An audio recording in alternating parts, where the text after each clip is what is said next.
નમસ્કાર બાળ મિત્રો, હું છું વ્યાકરણ. તમે મને જાણતા જ હશો કારણ કે તમે મને પહેલા ધોરણથી જ શીખતા આવો છો.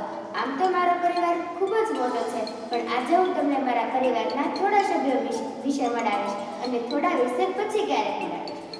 હું છું વર્ણ એટલે અક્ષર. તેને બીજા શબ્દમાં કહીએ તો ધ્વનિ. મારા મુખમાંથી નીકળેલી પહેલી ધ્વનિ એ હું છું. હું છું શબ્દ. જ્યારે વર્ણની સાથે જોડવામાં આવે છે ત્યારે મારું સ્વરૂપ બને છે, જેમ કે ક પ્લસ લ પ્લસ મ એટલે કે કલમ. હું છું વાક્ય. જ્યારે મને શબ્દની સાથે જોડવામાં આવે છે ત્યારે મારું સ્વરૂપ બને છે, જેમ કે રાધા સ્કૂલમાં કામ કરે છે. ના રાધા સ્કૂલમાં કામ કરે છે. સંજ્ઞા કોઈ પણ શબ્દ સાથે હું જાઉં છું, જેમ કે વ્યક્તિ, સ્થાન, વસ્તુ સાથે હું જાઉં છું. હું છું સર્વનામ.